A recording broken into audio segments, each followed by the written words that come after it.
और आज धनतेरस का शुभ दिन है, तो आज ही से दीपावली के 5 दिनों के उत्सव की शुरुआत भी हो रही है। और आज बाजारों में किस तरह की रौनक है और आज कौन से शुभ संयोग है, जब आप जम के खरीदारी करें तो आपको इसका लाभ मिलेगा, इस सब के बारे में बात करेंगे। और इसके लिए हमारे साथ हमारे खास मेहमान तो स्टूडियो में मौजूद हैं ही। पंडित जेपी सिंह जी हमारे साथ हैं, राज मिश्रा जी हमारे साथ हैं और ऑनलाइन हमारे साथ नंदिता पांडे जी बनी हुई हैं, ज्योतिषाचार्य सुनीता छाबड़ा भी हैं और हमारे संवाददाता मनीष और पारस दामा और ललित भी हमारे साथ जुड़े हुए हैं। तो सबसे पहले नंदिता जी के पास चलेंगे। नंदिता जी, कहा जा रहा है आज शुभ वक्त जो है वो शाम के बीच बन रहा है, जब लोग अगर खरीदारी करते हैं तो उन्हें सुख समृद्धि प्राप्त होती है। तो जरा बताइए वो संयोग कौन सा है और उसके बारे में थोड़ी जानकारी दीजिए।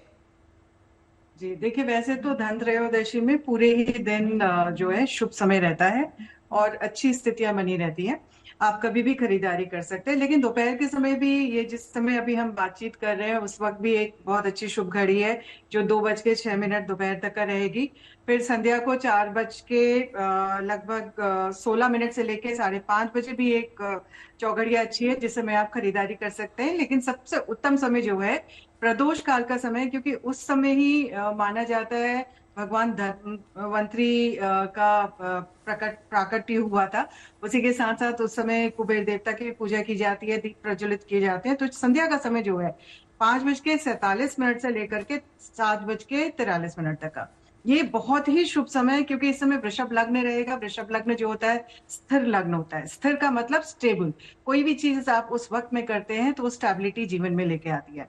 आज के दिन, जैसे पंडित जी पहले बता रहे थे, धनिया खरीदें।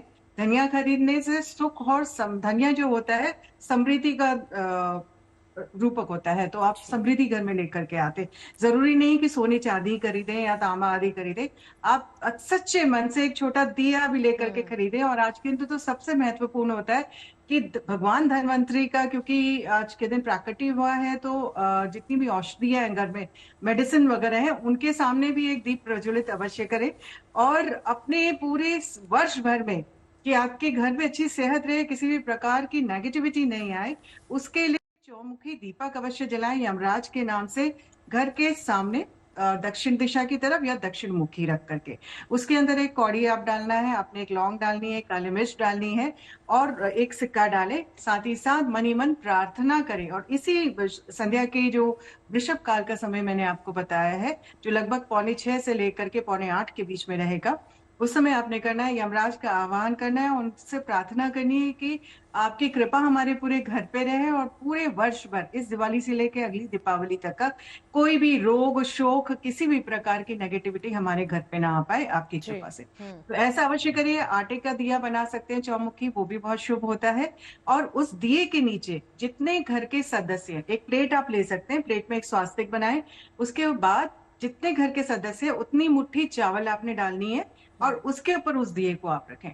और दूसरे दिन उस चावल को आप किसी गरीब को अवश्य दे दें और साथ में कुछ आप दक्षिणा भी दें, लेकिन प्रार्थना के साथ कि इस गरीब का भी घर में भी सुख समृद्धि धन धान्य अवश्य आए। तो ऐसा करने से बहुत शुभ रहता है। दीपावली के 5 दिवसीय महापर्व का पहला दिन है और पहले दिन से आप जिस सोच के साथ, जिस एफर्मेशन के साथ दिन की शुरुआत करते हैं, पर्व की शुरुआत करते हैं, चलिए, ये उपाय हैं और छोटे छोटे उपाय हैं जो आप सभी के काम आ सकते हैं, जैसे आपने बताया। एक और अच्छी चीज जेपी जी जो इन्होंने कही कि अपने सामर्थ्य के हिसाब से, आपको कोई नहीं कहता कि आज के दिन आप बाजार में जाइए और आप सोना चांदी खरीदिए। आपका जो सामर्थ्य है, झाड़ू भी आपके काम आएगा। छोटी छोटी चीजें हम घर में ला सकते हैं और वो भी शुभ और मंगलकारी हम सबके लिए साबित होंगी। कहाँ तक सत्य? देखिए, बिल्कुल उत्तम बात है। जैसे नंदिता जी ने बोला कि आप छोटे छोटे उपाय कर सकते हैं, और जैसे खास तौर पे इन्होंने यम दीपक की बात कही, जैसे मैं पहले भी कह चुका हूं कि हमारे धर्म, सनातन धर्म की महिमा देखिए कि हम हर त्योहार के अंदर सब कुछ समाहित करते हैं और सब कुछ साथ लेकर चलते हैं, और यहाँ तक सुख समृद्धि के साथ में प्रार्थना भी ये करते हैं कि समाज का भी भला हो। जैसे यहाँ कहा कि हम अगर वो चावल जैसे हमने 5 मुट्ठी रखे हैं, तो अगले दिन जब किसी को दे रहे हैं तो साथ में ये भी कहें कि उसके घर में भी समृद्धि आए। ये नहीं कि मेरी बला उसके घर चली जाए, ऐसा नहीं है। बिल्कुल ये सोच अगर हमारी अच्छी होगी तो निश्चित तौर पे लाभ होगा। अब जहां आपने कहा छोटे छोटे उपाय, कोई धनाढ्य नहीं है, सोना चांदी नहीं खरीद सकता है तो कोई दिक्कत नहीं है, झाड़ू खरीद लाए। अब झाड़ू पर आप एक सफेद धागा बांधकर उसे रख दीजिए अपने घर में और उससे ही आप सफाई करें। आप सफ़ेद नमक ला सकते हैं, यहाँ पर आप नमक का प्रयोग उसी दिन अपने खाने में भी कर सकते हैं। यहाँ आप पोचा ला सकते हैं, यहाँ आप धनिया लेके आ सकते हैं। तो यहाँ ऐसी बहुत सारी चीज़ें हैं जो आप छोटी छोटी अपने घर में लेके आ सकते हैं। कारण क्या है कि हर व्यक्ति इतना समर्थ नहीं है कि वह हर चीज़ सोना चांदी ही खरीदे। आपकी श्रद्धा अनुसार, जैसे मैं पहले भी कह चुका हूं कि आप पर्स भी खरीद सकते हैं, बशर्ते कि वो चमड़े का ना हो और उसमें एक चांदी का सिक्का रख लें ताकि पूरे वर्ष समृद्धि बनी रहे आपके घर में, आपकी जेब भरी रहे। क्योंकि आप कुबेर का स्थान मानते हैं, क्योंकि कुबेर खाली तिजोरी में नहीं है, आपके पर्स में भी है।